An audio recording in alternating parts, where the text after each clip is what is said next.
Donc, comme je vais traverser des zones où la météo n'est pas forcément la même, eh bien, au cours de mon voyage, la pression atmosphérique au niveau de la mer, au niveau du sol, quoi, au niveau de la mer, n'est pas forcément constant. Donc, ça voudrait dire qu'est-ce qui peut se passer? Imaginez que moi, je pars de Libourne. Et à Libourne, par exemple, alors je vais prendre deux exemples, voilà. Imaginons, moi, je pars de Libourne avec mon petit avion.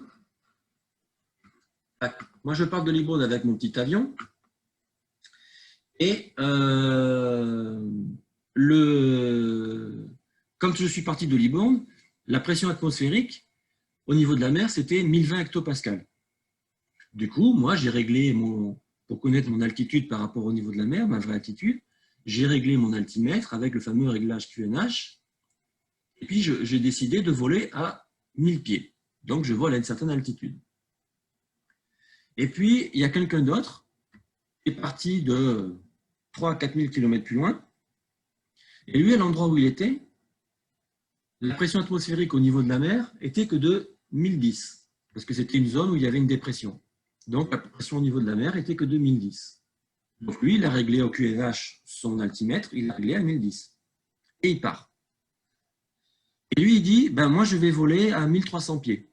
Du coup, il se met à 1300 pieds sur son altimètre. Le problème, c'est que, comme on n'est pas au même calage de pression, alors que notre altimètre me dit à moi que je suis à 1000 pieds et que l'altimètre de l'autre lui dit qu'il est à 1300, le problème, c'est que, en réalité, physiquement, je suis peut-être à la même altitude physiquement. Donc, comme je vais traverser des zones où la météo n'est pas forcément la même, au cours de mon voyage, la pression atmosphérique au niveau de la mer, au niveau du sol, quoi, au niveau de la mer, n'est pas forcément constant. Donc, ça voudrait dire qu'est-ce qui peut se passer? Imaginez que moi, je pars de Libourne. Et à Libourne, par exemple, alors je vais prendre deux exemples, voilà. Imaginons, moi, je pars de Libourne avec mon petit avion.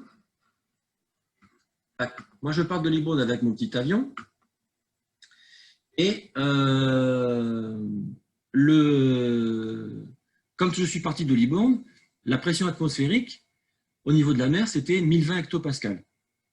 Du coup, moi, j'ai réglé pour connaître mon altitude par rapport au niveau de la mer, ma vraie altitude, j'ai réglé mon altimètre avec le fameux réglage QNH. Et puis, j'ai décidé de voler à 1000 pieds. Donc, je vole à une certaine altitude.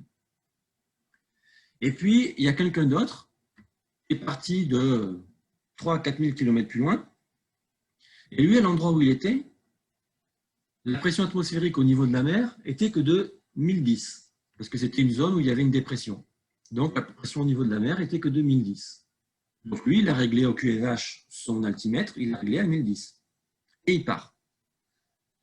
Et lui, il dit, moi, je vais voler à 1300 pieds.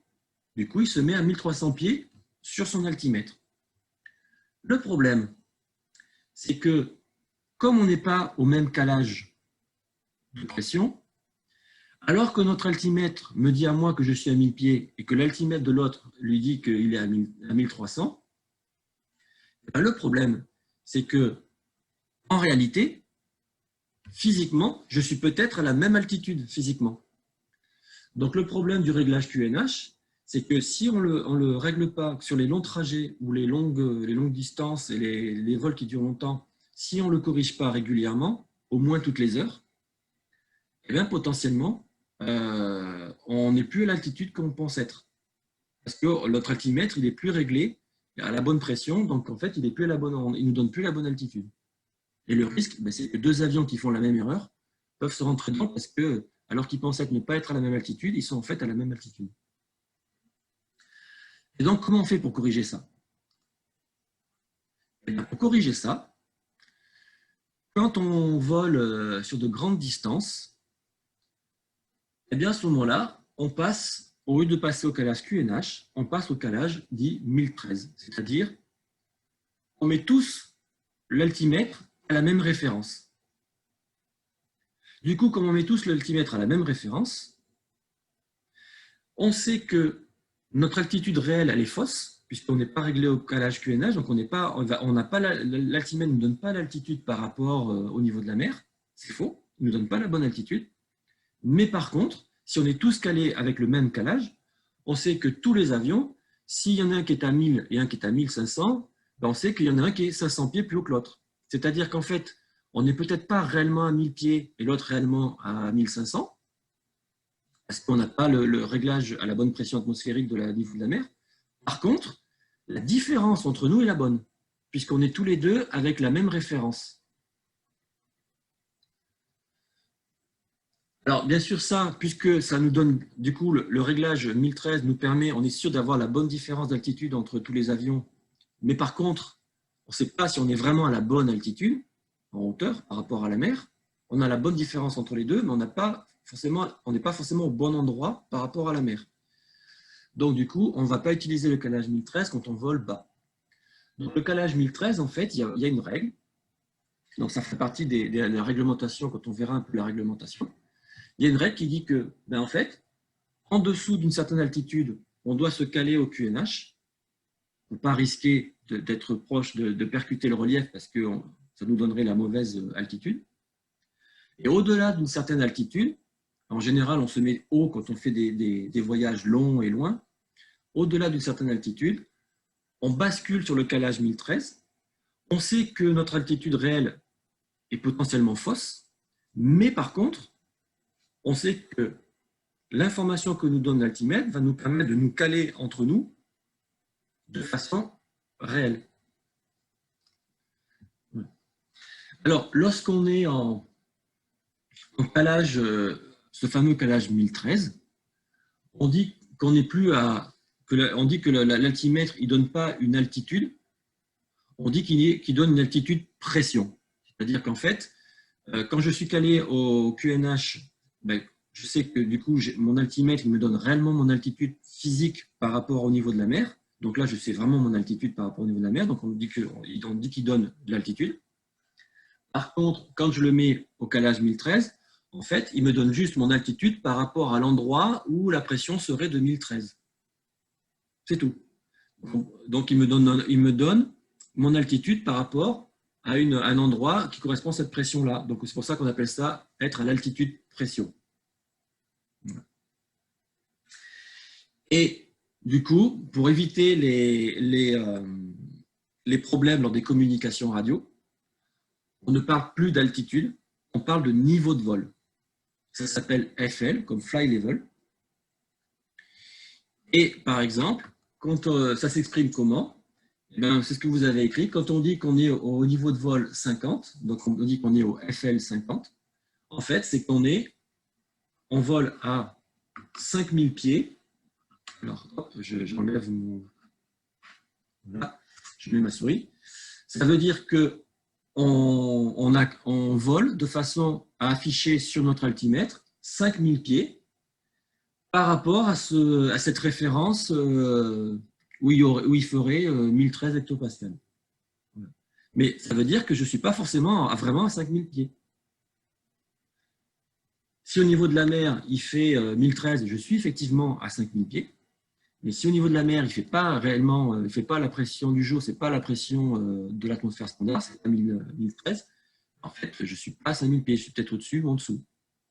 En gros, lorsqu'on fait un vol dit VFR, c'est-à-dire un vol où on vole à vue, on ne vole pas aux instruments, donc c'est le vol à vue, c'est ce qu'on fait avec tous les petits avions, on doit se mettre systématiquement à des niveaux de vol qui se terminent par 5.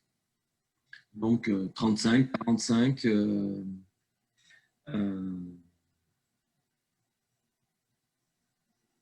oui, c'est ça. Les niveaux de vol qui se terminent par 5. Et ceux qui volent aux instruments, ça s'appelle les vols IFR. Eux, ils se mettent au niveau de vol qui se termine par des zéros. Donc, ils vont prendre 50, 60, 70, etc. Et on verra qu'en plus de ça, selon le cap que l'on prend, on va se mettre sur les niveaux de vol avec le premier chiffre pair ou impair. On verra ça un petit peu plus tard. Voilà. Donc ça, c'est ce que je vous ai raconté, qui est redit ici. C'est qu'en gros, lorsqu'on est près du sol, eh ben, on se cale par rapport à la pression atmosphérique du jour, donc on fait le calage dit QNH pour avoir notre altitude par rapport au niveau de la mer, pour être sûr de savoir à quelle altitude on vole, pour ne pas rencontrer le sol. Par contre, quand on est suffisamment haut, à ce moment-là, on va passer au calage 1013. Et là, l'objectif, c'est que, certes, notre altitude réelle affichée sur l'altimètre est fausse, mais par contre, comme on a la même référence entre nous, on peut étager les avions de manière en sécurité. Voilà, donc on verra après, il y a des règles supplémentaires, mais on verra ça plus tard.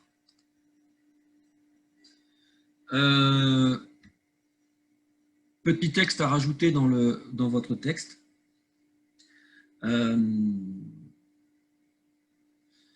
Si je vole bas, donc j'ai réglé avec ma référence par rapport au niveau de la mer, donc réglage QNH, pour être sûr d'avoir la bonne altitude.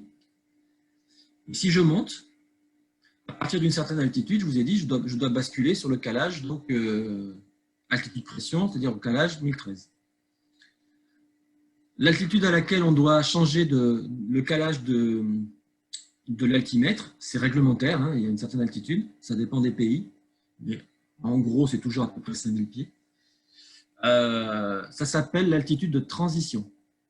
En gros, lorsqu'on fait un vol dit VFR, c'est-à-dire un vol où on vole à vue, on ne vole pas aux instruments, donc c'est le vol à vue, c'est ce qu'on fait avec tous les petits avions, on doit se mettre systématiquement à des niveaux de vol qui se terminent par 5. Donc 35, 45,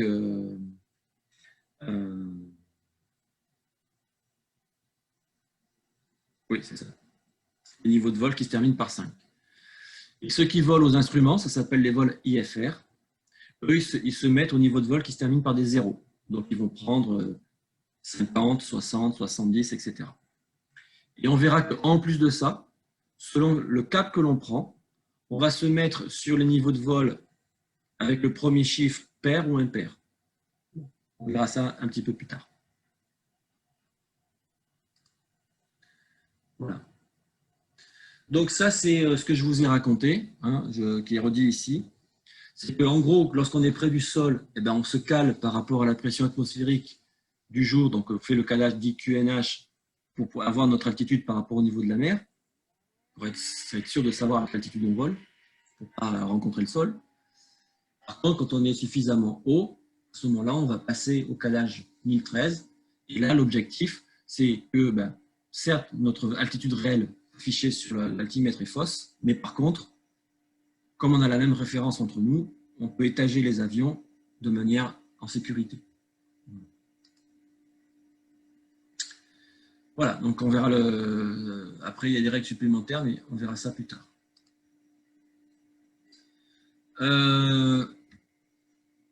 Petit texte à rajouter dans votre texte.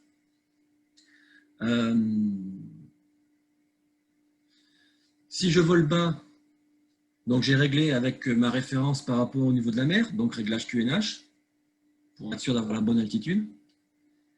Et si je monte, à partir d'une certaine altitude, je vous ai dit, je dois basculer sur le calage, donc altitude pression, c'est-à-dire au calage 1013. L'altitude à laquelle on doit changer le calage de l'altimètre, c'est réglementaire, hein, il y a une certaine altitude, ça dépend des pays, mais en gros, c'est toujours à peu près 5000 pieds. Ça s'appelle l'altitude de transition. Inversement, si j'ai volé en niveau de vol, donc en calage 1013, que je descends et que je repasse en dessous de l'altitude où il faut que je remette mon altimètre en mode calage PNH, quand je passe, comme au-dessus je suis en niveau de vol, on parle en niveau de vol, quand je descends, le moment où je dois rebasculer en réglage QNH, ça s'appelle le niveau de transition. Alors, si je fais un petit dessin, ça donne ça. Voilà, c'est le dessin que vous avez. Voilà. Elle dépend en fait, de la réglementation aérienne.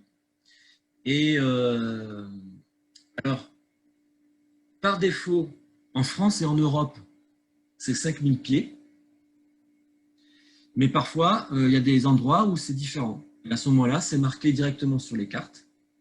Et c'est marqué, on cherche un truc, un cartouche sur la carte qui s'appelle TA, pour Transition Altitude. Et ça nous dit à quelle altitude on doit faire cette transition. Mais par défaut, c'est 5000 pieds. Quand on est en espace non contrôlé, il n'y a pas de zone de contrôle, à ce moment-là, c'est 3000 pieds. Alors, c'est 3000 pieds au-dessus de la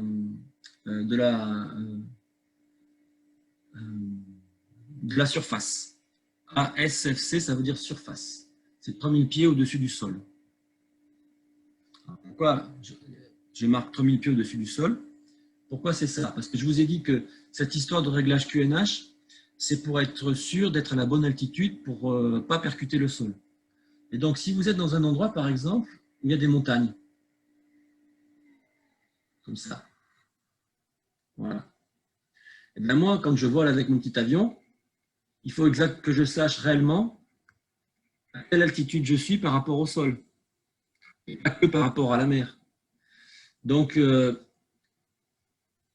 quand on est dans un espace aérien non contrôlé, c'est-à-dire en gros, on vole tout seul, hein, on n'a personne pour nous dire attention, il y a une montagne en face de vous, et bien on doit rester en réglage QNH tant qu'on est 3000 pieds en dessous de la surface du sol, et donc du coup, vous voyez que ça a une forme qui suit la forme du relief.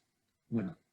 Et tant que je suis dans cette zone-là, qui fait 3000 pieds, je dois rester au réglage QNH.